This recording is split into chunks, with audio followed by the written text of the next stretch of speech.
Hello everyone, welcome to NTV life. నేను మీ రమ్య చౌదరి. ఈ మధ్య సోషల్ మీడియాలో ఈ ఫెయిర్నెస్ క్రీమ్ వాడండి, చాలా వైట్గా అవుతారు, మన స్కిన్ కూడా గ్లో అవుతుంది అని చెప్పి చాలా ఇన్ఫ్లుయెన్సెస్ సజెస్ట్ చేస్తున్నారు. బట్ వాటిని ఎంతవరకు బిలీవ్ చేయొచ్చు అనేది మనతో షేర్ చేసుకోవడానికి ఈరోజు డెర్మటాలజిస్ట్ సుధావాణి గారు ఉన్నారు. సో వారితో మాట్లాడి which is correct, which is wrong అనేది తెలుసుకుందాం. Hi madam. హలో అమ్మా. ఎస్, ప్రతి ఒక్క ఇన్ఫ్లుయెన్సెస్ ఈ ప్రోడక్ట్ వాడండి, మీరు 1 వీక్లో తెల్లగా అయిపోతారు, 24 అవర్స్లో మీ స్కిన్లో చేంజ్ వస్తుంది, మీ ఫేస్లో గ్లో వస్తుంది, మీకు కొరియన్ స్కిన్ వచ్చేస్తుంది అని సజెస్ట్ చేస్తున్నారు. ఫాలోవర్స్ ఎవరైతే ఉన్నారో, 1,00,000 మంది ఫాలోవర్స్ ఉంటే అట్లీస్ట్ ఒక 10 మెంబర్స్ అయినా కానీ ఆ ప్రోడక్ట్ని పర్చేస్ చేస్తున్నారు. బట్ ఇది ఎంతవరకు కరెక్ట్ అంటారు? అవన్నీ బిలీవ్ చేయడం కరెక్ట్ అంటారా? స్కిన్ కేర్ ప్రోడక్ట్స్ ఆన్లైన్లో పర్చేస్ చేయడం చాలా కామన్ అయిపోయిందమ్మా. మా దగ్గరికి ఇన్ని క్రీమ్స్ తీసుకొని వచ్చి ఇది వాడుతున్నాము, బట్ ఐ లవ్ దిస్ అని చెప్తారు. ఈ మధ్య ఇన్ఫ్లుయెన్సర్స్ యూజ్ చేసినవి లేదా ఇన్ఫ్లుయెన్సర్స్ ప్రమోట్ చేసిన స్కిన్ కేర్ ప్రోడక్ట్స్ యూజ్ చేయడం చాలా కామన్ అయిపోయింది. అందరూ కూడా ఏది ఒక సెలబ్రిటీ వాడిందనో లేకపోతే ఇన్ఫ్లుయెన్సర్స్ ప్రమోట్ చేశారనో అవి కొనుక్కొని వాడేస్తున్నారు. అసలు అది వాళ్ళకి సూట్ అవుతుందా లేదా అనేది ఆలోచించట్లేదు. అసలు దాంట్లో ఏమి ఇంగ్రీడియంట్స్ ఉన్నాయి అనేది అసలు ఆలోచించట్లేదు. ఓకే, సో ఎప్పుడైతే ఒక ప్రోడక్ట్ మీ స్కిన్ అది ఎందుకు ఎక్స్పెరిమెంట్ చేయడము, ఏదంటే అది వాడేసి నా ఫ్రెండ్కి బాగుంది నాకు బాగుంటుంది, మీ ఫ్రెండ్ ఒకటి కాదు కదా. ఆ స్కిన్ డిఫరెన్స్ అనేది ఉంటుంది కదా. ఏదంటే అది ప్రోడక్ట్స్ వాడేస్తే యాక్నీ ఎక్కువ అయిపోతుంది, ఆ ప్రోడక్ట్స్లో మెర్క్యూరీ ఉంటుంది, చాలా సైడ్ ఎఫెక్ట్స్ ఉంటాయి, పిగ్మెంటేషన్ వస్తుంది, లాంగ్ టర్మ్లో తెలుస్తుంది. ఇప్పుడు ఒక డాక్టర్ ప్రిస్క్రైబ్ చేసే మెడిసిన్ ఏదైతే ఉంటుందో, క్రీమ్స్ కానీ అవన్నీ కూడా వాటికి మెడికల్ బ్యాక్గ్రౌండ్ అనేది ఉంటుంది. అన్ని టెస్ట్ చేసి ఎంత ఇంగ్రీడియంట్ ఉందని అప్పుడే మార్కెట్లోకి వస్తాయి. వేరేజ్ ఆన్లైన్ ప్రోడక్ట్స్కి అది ఉండదు. వాటిలో లేబులింగ్ ఉండదు, ఏమున్నాయో తెలియదు, అయినా కూడా అదే వాడేస్తాం. ఈ 7 డేస్లో ఫెయిర్నెస్, 15 డేస్లో ఫెయిర్నెస్, దానికి అట్రాక్ట్ అయిపోతున్నారు, which is very wrong. Okay, so ఎప్పుడైనా సరే మీరు ఏవో చిన్న ఒక మాయిశ్చరైజరు లేకపోతే కొన్ని బాగుంటాయి అవి వాడచ్చు, కానీ ప్రతి క్రీము ఈవెన్ మెడికల్గా డాక్టర్ ప్రిస్క్రైబ్ చేసింది కూడా ఆన్లైన్లో సేమ్ కాంపోజిషన్ ఉంది, తక్కువలో దొరుకుతుంది అని కొనేస్తారు. దాంట్లో అసలు డ్రగ్ ఉందో లేదో కూడా ఆలోచించట్లేదు. ఈ ట్రెండ్ నుంచి ఎలాగా అసలు బయటకి జనాలను తీసుకురావాలి అనేది, సెల్ఫ్ అవేర్నెస్ రావాలి. ఎందుకు అంటే ఇప్పుడు ఎందుకు తక్కువకి ఇస్తున్నాడు అనేది ఆఫర్ ఎందుకు ఇస్తున్నారు, ఎందుకు తక్కువ ఇస్తారు. ఇప్పుడు సేమ్ ఫార్మస్యూటికల్ కంపెనీస్ మేము రాసే వాటిల్లో కూడా ఇప్పుడు ఫస్ట్ ఒక రీసెర్చ్ ప్రోడక్ట్ ఒకటి వస్తుంది. ఫస్ట్ వాళ్ళు చాలా రీసెర్చ్ చేసి ఒక ప్రోడక్ట్ తీసుకొస్తారు. అది ఫస్ట్ వచ్చింది కాబట్టి పేటెంటెడ్ ఉంటుంది, వాళ్ళు చాలా ఎక్స్పెరిమెంట్ చేసి చాలా ఖర్చు పెట్టి ఉంటారు కాబట్టి అది ప్రైస్ ఎక్కువ ఉంటుంది.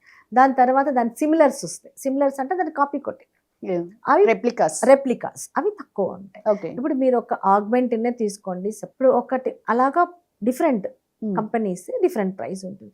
మంచి ప్రోడక్ట్ రాస్తే అది డెఫినెట్గా కొంచెం హై ప్రైస్ ఉంటుంది, అలాంటిది తక్కువలో ఉంటే దాని క్వాలిటీ కొంచెం డిఫరెన్స్ ఉంటుంది డెఫినెట్గా.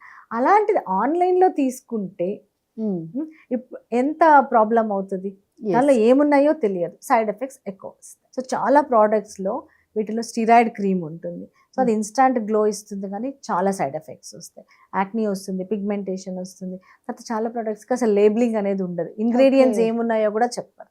సో అలాంటి ప్రోడక్ట్స్ అస్సలు కొనకూడదు, వాడకూడదు. ఇప్పుడు ఇన్ఫ్లుయెన్సెస్ సజెస్ట్ చేసే ప్రోడక్ట్స్ ఒకవైపు అయితే, మనకి ఇప్పుడు హైదరాబాద్లోనే చూసుకున్నా కానీ అన్క్వాలిఫైడ్ క్లినిక్స్ అనేది చాలా ఎక్కువైపోయినాయి, అండ్ బ్యూటీ పార్లర్స్లో కూడా ప్రిస్క్రిప్షన్స్ రాస్తున్నారు. సో అసలు ఇలాంటి అన్క్వాలిఫైడ్ క్లినిక్స్ వల్ల స్కిన్ హెల్త్ ఇష్యూస్ కేసెస్ పెరుగుతున్నాయి అంటారా? డెఫినెట్గా అమ్మా. చాలామంది ఇప్పుడు మా దగ్గరికి ఎలా వస్తున్నారంటే, వేరే చోట ట్రీట్మెంట్ తీసుకున్నాము, లేజర్ ట్రీట్మెంట్ తీసుకున్నాం, పిగ్మెంటేషన్ ఎక్కువైపోయింది, లేదు యాక్నీ ట్రీట్మెంట్ తీసుకున్నాము, ఇంకా పింపుల్స్ ఎక్కువ అయ్యాయి అని వస్తుంది. అక్కడ లేజరే, బట్ ఎందుకు పిగ్మెంటేషన్ ఎక్కువైంది అంటే లేజర్ మెషిన్ డిఫరెన్స్ ఉంటుంది. సో ఇప్పుడు ఏం చూస్తున్నారు అంటే ప్రైస్ కంపేర్ చేస్తారు, ఫస్ట్ ప్రైస్ కంపేర్ చేస్తారు, దాంతో ఏమవుతుంటే క్వాలిటీ పోతుంది. క్వాలిటీ తగ్గేసరికి డెఫినెట్గా సైడ్ ఎఫెక్ట్స్ వస్తుంది, యాక్నీ వచ్చేస్తుంది, పిగ్మెంటేషన్ వస్తుంది, డ్యామేజ్ అయిపోతుంది స్కిన్. సో ఇలాంటి ప్రాబ్లమ్స్ అన్నీ కూడా చాలా వస్తుంది. ఇప్పుడు క్వాకరీ అనేది చాలా ఎక్కువైపోయింది.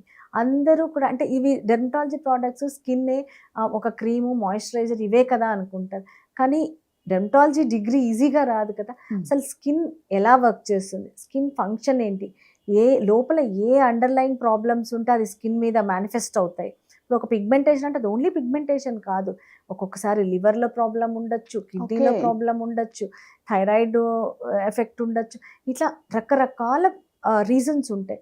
అది చూస్తే మాకు అర్థమవుతుంది దానికి ఏం ట్రీట్మెంట్ ఇవ్వాలి అనేది చెప్తాం. అంతేకాని just pigmentation anybody can treat అంటే అది wrong.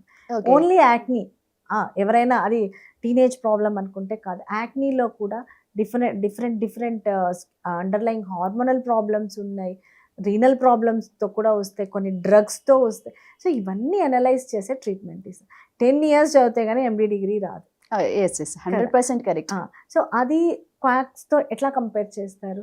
And okay skin treatments easy కదా ఐ విల్ డూ అంటే, కానీ ఈవెన్ దో అన్ని ట్రీట్మెంట్స్ మేము చేయలేకపోవచ్చు, కానీ అండర్ అవర్ సూపర్విజన్ అన్ని ట్రీట్మెంట్స్ జరుగుతుంది, దట్ విల్ బి బెటర్ కదా ఫర్ ఎనీవన్. ఇప్పుడు ఒక క్లయింట్ వచ్చారు లేదా ఒక పేషెంట్ వచ్చారు అంటే వాళ్ళకి అన్ని రకాలుగా ఒక డాక్టర్ గైడెన్స్లో ట్రీట్మెంట్ తీసుకోవడం అనేది చాలా అవసరం. అంతేకాని ప్రైస్ కంపారిజన్ లేదు, దగ్గరే అంత దూరం ట్రావెల్ చేయలేము, ఇది కూడా ఒక రీజన్. చాలా దూరం టైం కుదరట్లేదు, ఇలా కాకుండా ఎప్పుడు టైం కుదిరితే అప్పుడు చక్కగా మంచి ట్రీట్మెంట్స్ తీసుకుంటే డెఫినెట్గా ఈ సైడ్ ఎఫెక్ట్స్ ట్రీట్మెంట్ వల్ల ఏవైతే వస్తాయో అవన్నీ కూడా మనం నివారించవచ్చు. ఎస్. ఈ ఫైర్నెస్ అనేది టీనేజర్స్కి మెంటల్ హెల్త్ ఏమైనా డిస్టర్బ్ అవుతుందంటారా?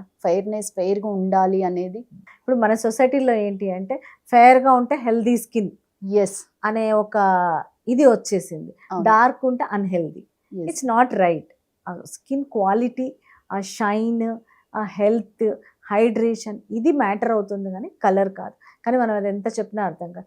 అంతేకాక ఇప్పుడైతే ఒక 2-year-old కిడ్, 1-year-old కిడ్, మా బాబు పుట్టినప్పుడు చాలా తెల్లగా ఉన్నాడు, ఇప్పుడు నల్లగా అయిపోయాడు, మీరేమన్నా చేయండి అంటే అసలు ఏం చెప్పాలి పేరెంట్స్కి కూడా.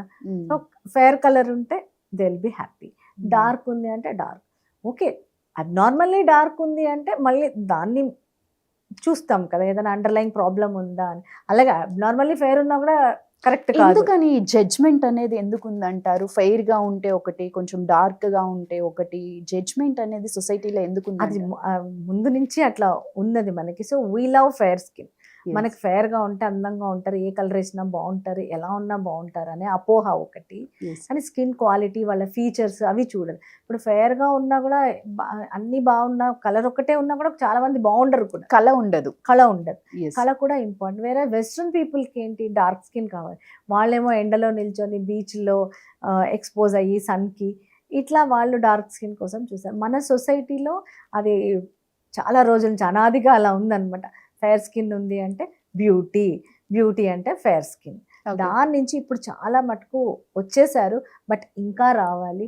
పేరెంట్స్ కూడా చిన్న పిల్లలకి మా పాప నల్లగా అయిపోతుంది. అండ్ ఇంకోటి టీనేజ్ టైంలో కూడా, టీనేజ్ పీరియడ్ స్టార్ట్ అవుతున్నప్పుడు హార్మోనల్ చేంజెస్ డార్క్ అయిపోతారు. మా పాప డార్క్ అయిపోయింది, మా బాబు డార్క్ అయిపోయాడు. సో అది పేరెంట్స్ కూడా అది అవేర్నెస్ రావాలి. వాళ్ళకి ఒక ఏజ్ వచ్చాక డెఫినెట్గా వాళ్ళ హార్మోన్స్ అన్నీ సెటిల్ అయ్యాక డెఫినెట్గా వాళ్ళ కలర్, వాళ్ళ స్కిన్ క్వాలిటీ ఇంపార్టెంట్. నేను అదే చెప్తాను, you concentrate on your skin quality.